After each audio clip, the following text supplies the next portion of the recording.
Ganda ng view. Solid dito mga par kung natapos tong rota na to. I'm sure mag-i-enjoy kayo dito. Ang daan na to ang magpapabilis ng biyahe mula Metro Manila patungo sa bayan ng Dingalan, Aurora. And ayan mga par, yung mga kabundukan ng Sierra Madre, yung mga nagtataas ng kabundukan ng Sierra Madre. Pero para sa ilan ay badya ito ng pagkasira sa kabundukan na siyang pumoprotekta laban sa maminsalang panahon.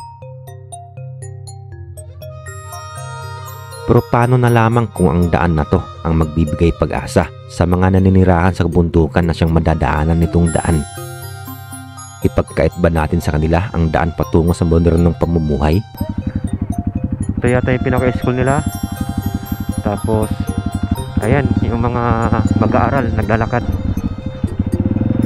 Napakasimple lang dito mga par, no?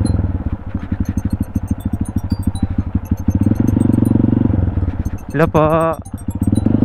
Ang misyon ko ay ipakita sa inyo ang estado ng daan. Bakit nga ba mabagal ang usad ng proyekto? At para na rin malaman natin kung ano nga ba ang pakay ng daan na to. Kaya sa video na to ay samahan nyo ko muli sa aking panibagong nature trip adventure. Let's go!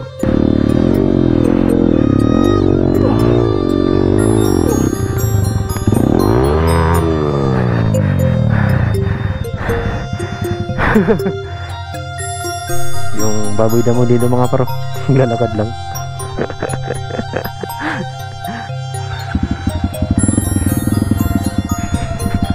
Sabi ng baboy damo sa akin, "Hey you, what you doing here?" And may mga nakatira dito mga par. Ayan o, talagang dito dinaan yung daan na to kasi may mga nakatira dito. Yun yung isang purpose ng paggawa ng daan mga par, kung saan merong mga naninirahan, doon talaga idadaan yung ginagawang daan.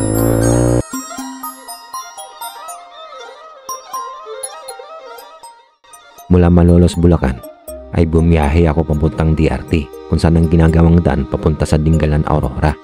What is up mga par? Magandang araw sa inyo. And andito ako ngayon sa pinaka-entry sa ginagawang daan na magkokonekta sa DRT to Dingalan, Aurora.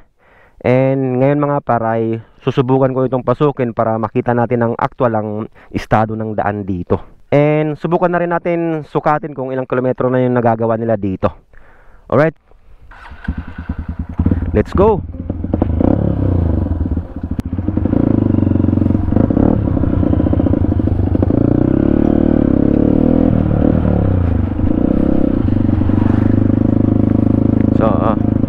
Ayan, pasok tayo dito. Ito yung pinaka-entry sa ginagawang daan na kukonekta sa DRT to Dingalan, Aurora.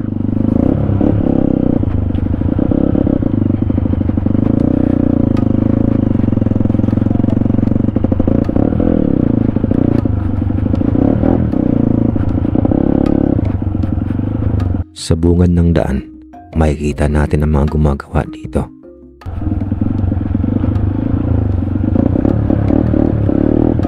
Ayon sa mga lokal na nakausap ko dito, kaya hindi pa rin makakonekta mula sa DRT patawid ng General Tinio Nueva Ecija dahil sa right of way issues sa mga lupa na nadaanan nitong daan.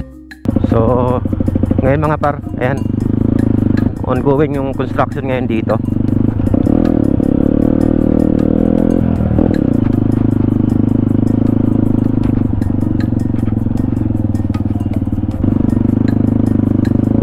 Dito ay bigla na lang nagbago ang panahon.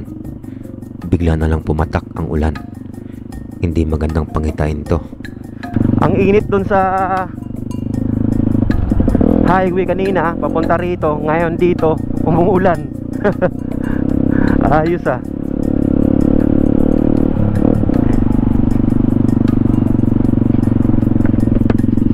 Umaambon ngayon dito. Ang lawak ng ginagawang daan dito.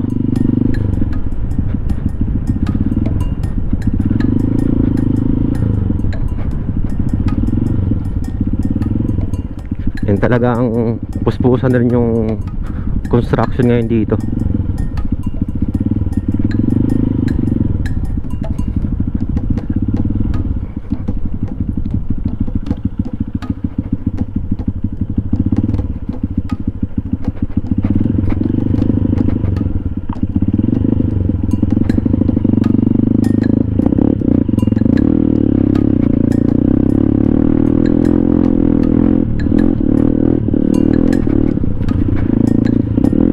try natin pasukin tong dito sa taas, kasi ito yung pinaka main road. Balik na lang tayo pag putol yung part na to.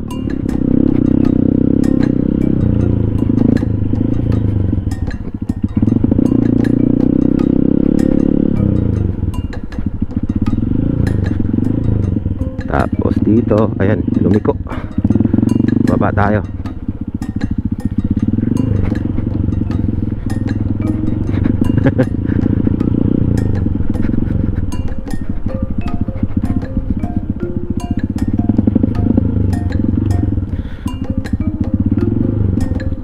Pagka maulan ngayon, pagka basa tong daan na to, madulas to mga par.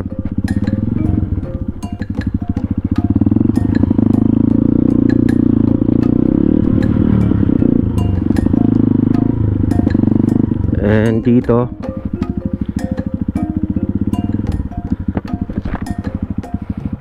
try natin tingnan para masukat natin. Sa bahagi na to, mukhang di na masyadong nadadaanan ng mga gumagawa dito.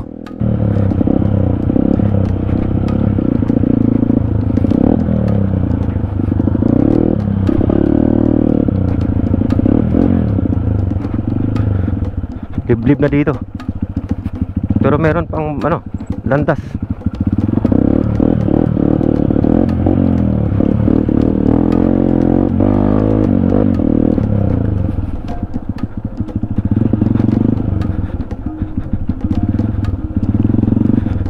Sagarin natin hanggang saan yung part na to.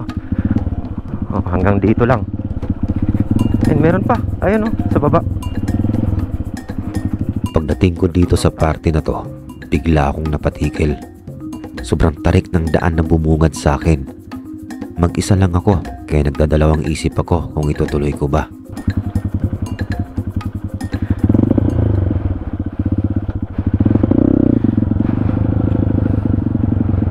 Tara, babain na natin.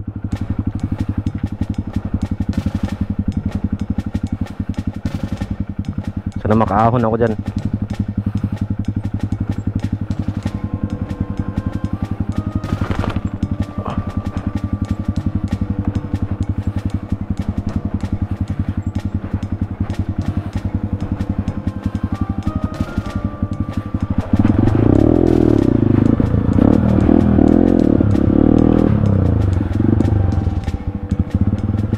Ito yung poles dito.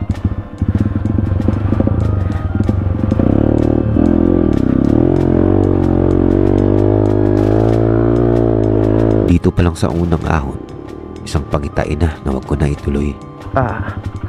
Puro kaya to mga par.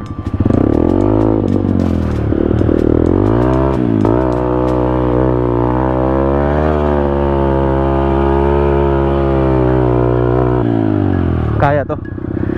Dito ganun katarik, pero kaya. Mabuhangin lang eh.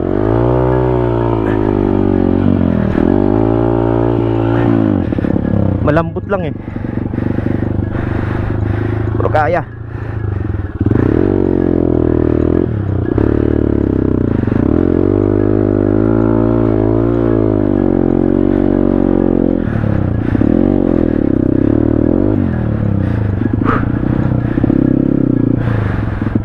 I think pagdating dyan, yan yung kadugtong naman. Yan yung medyo patag na. Di kasi makabuelo eh.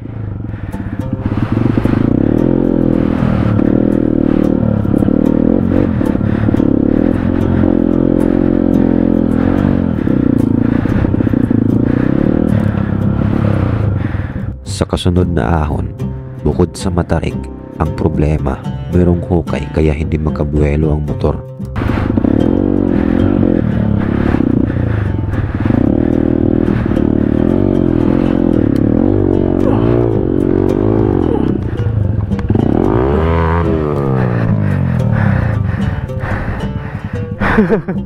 Sa sobrang tarik ng daan, bigla na lang bumaliktad ang motor.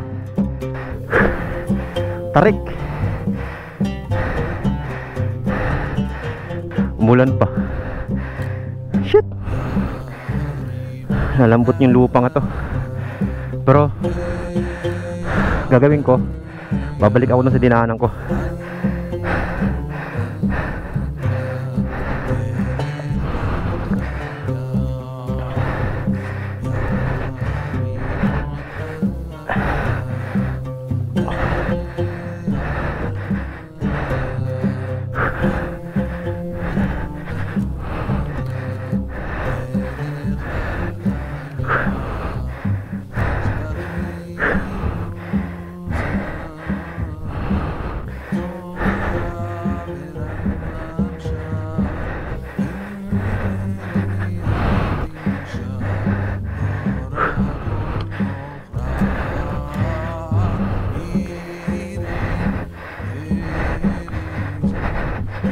Dito ay susubukan ko ulit ahonin. Ngunit sa pangalawang pagkakataon, ganun pa rin ang resulta.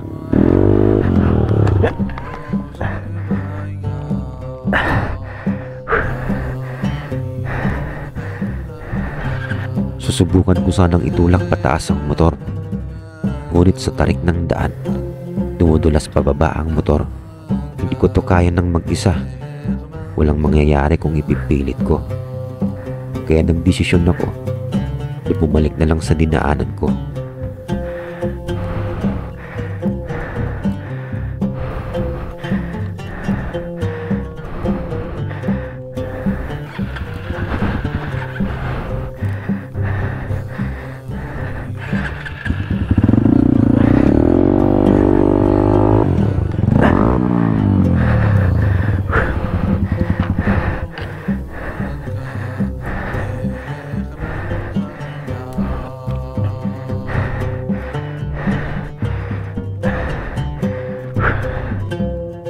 Dito ay bumalik ako sa dinaanan ko. Pero hindi rin madali ang bumalik dahil kailangan kong itulak pataas ang motor ng mag-isa.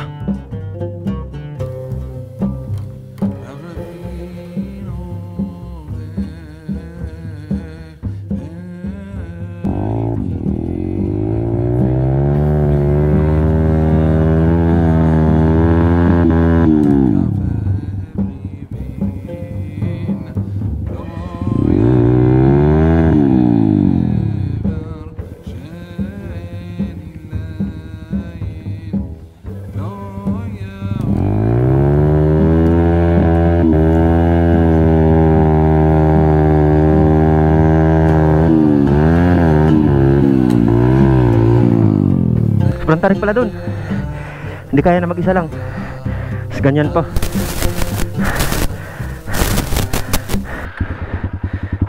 Balik tayo mga par. Balik tayo sa dinaanan ko.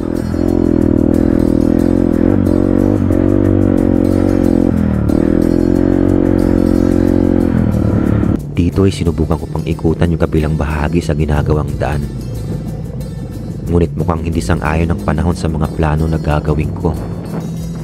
Mas lalo pang lumakas ang patak ng ulan. Mas mahihirapan ako kung ipipilit ko. Kaya nagdesisyon ako na umuwi na lang. Alright. Nakalabas na tayo mga par. And dito na ako dumaan sa may sitio Durumugan. Kasi pag doon ako dumaan sa sitio Talamsi, basa yung lupa doon. And dito ayan walang ulan. Tingin ko maaraw sa Nueva Ecija ngayon.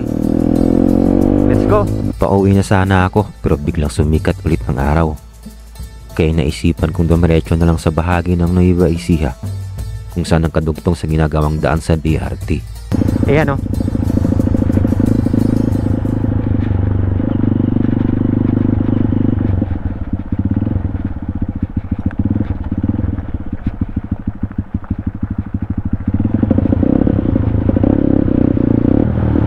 crossing linaw ng tubig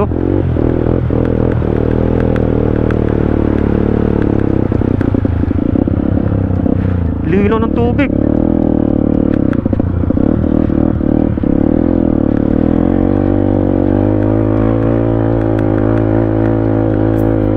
Tarik agad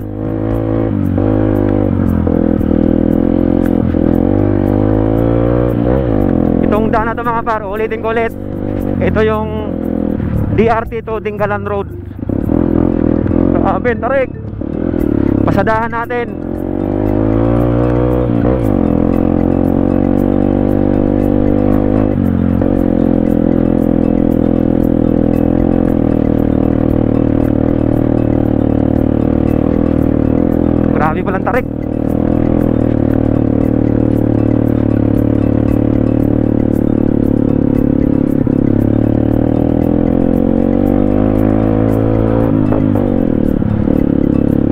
rin pala yung nagagawa dito mga par.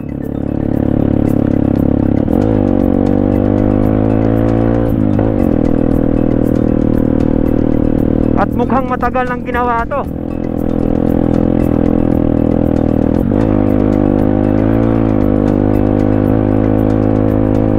Kilometer check tayo, 100 kilometers mula dun sa Arco. And tingnan natin kung ilang kilometro nagagawa nila dito.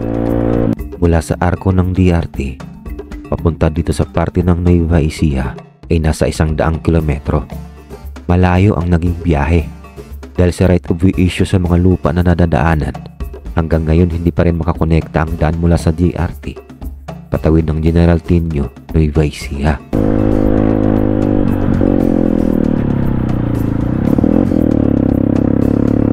Wow! Wow, wow! Tingnan nyo naman yung mga kabundukan mga paro. Kapantay natin yung mga bundok. Solid.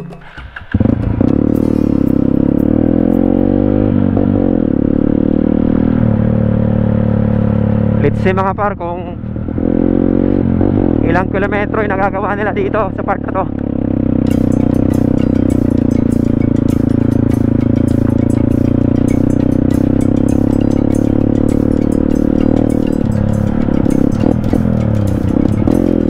Grabe oh. Grabe yung liko oh.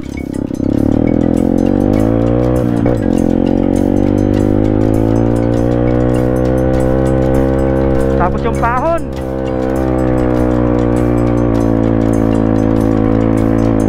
Dito ay mapapansin natin na pulido ng pagkakagawa ng daan dito. Masyadong malayo kung ikukumpara natin sa parte na bahagi ng DRT. Duluhin natin ito mga par. Abot niyang gasolina ko.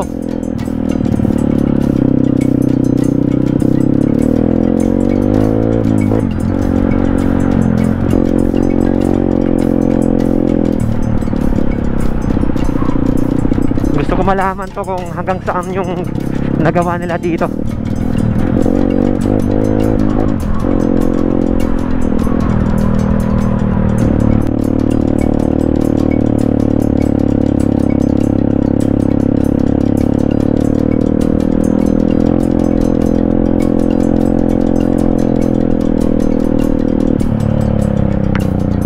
Grabe mga par, pag natapos tong daan na to,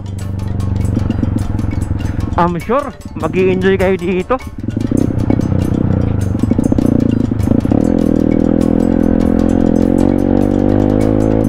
Grabe yung mga view na makikita mga par.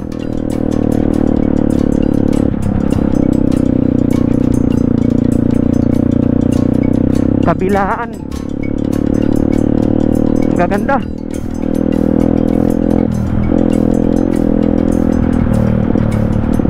Matarik ulit.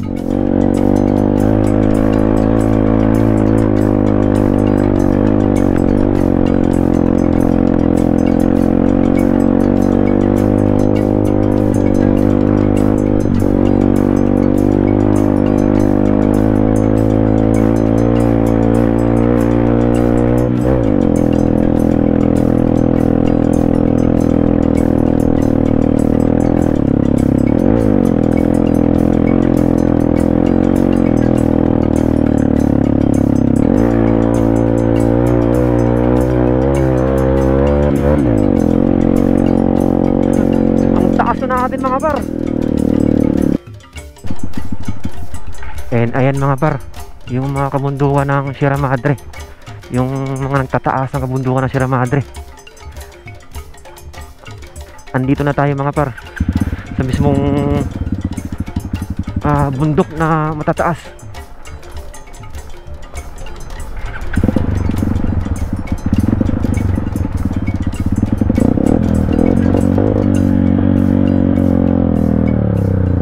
Grabe, silipin natin mga par kung gano'ng kataas. Grabe. Pakita ko sa inyo kasi dyan pababa na eh. Tingnan natin yung baba mga par kung gano'ng kataas to.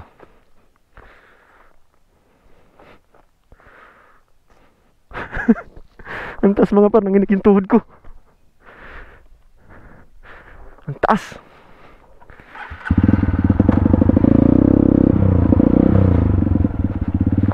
Sobrang haba na pala na nagagawa nila dito. Eh no, naka 6 kilometer na ako mga par mula dun sa ilog. Ayan, duluhin na natin to mga par para may sense naman tong pagpunta natin dito.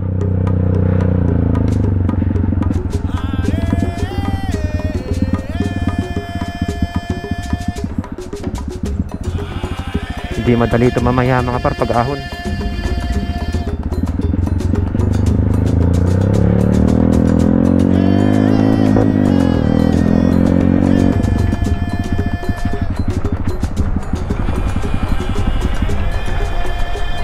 And may mga nakatira dito mga par. Ayun o, talagang dito dinaan yung daan na to kasi may mga nakatira dito.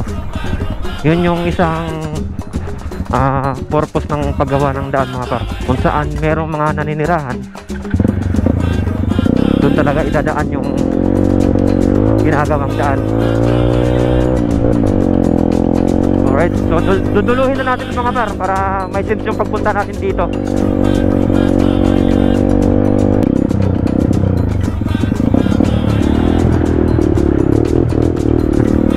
Sasarado lang ulit. Okay, thank you ah.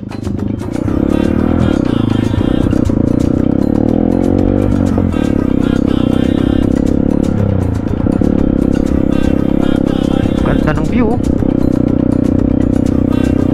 So ulit dito mga par kung natapos tong rota na to.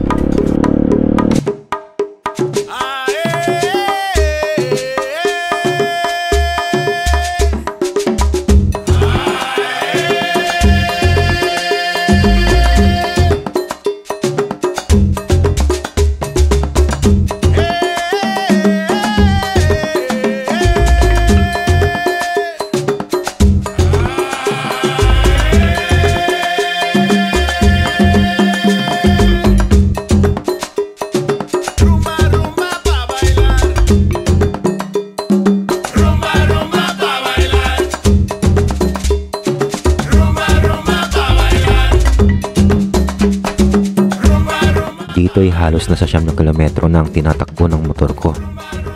Hindi ko akalain na ganito na pala kahabang nagagawa dito sa bahagi ng Nueva Ecija. Masyadong malayo ang agwat kung ikukumpara natin sa bahagi ng DRT. Hanggang sa marating ko ang sitio na to. Isang malit na sitio na sakop pa rin ng General Tinio, Nueva Ecija. Ito ang sitio Mapidya. I think ito na yung pinakadulo ng ginagawang daan to Dinggalan mga par. Nandito sa Nueva Ecija ang pinaka-entry. Ayan. Napaka-simple lang ng pamumuhay dito mga par.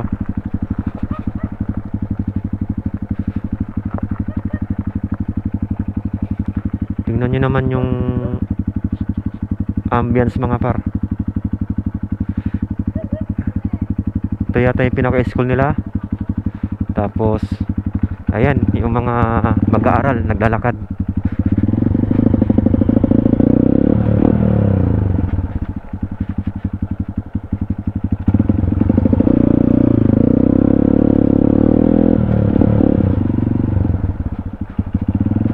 Napakasimple lang dito mga par, no?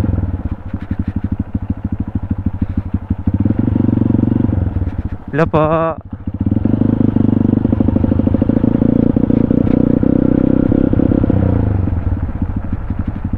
And kung may detachment dito ng militar, ligtas tayo dito mga par.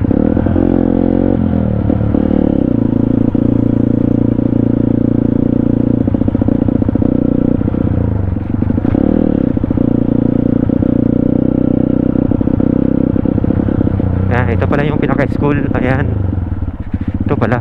Ayan o. Ano pangalan ng school nila? Mapidya Elementary School. Yan. Kindergarten, grade 1. Yan. General Tinio University at mga par.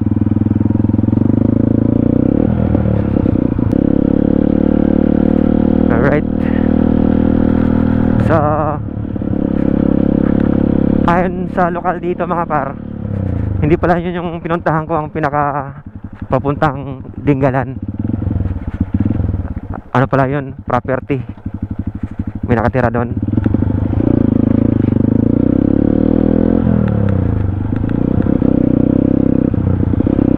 Dito raw sa pakaliwa.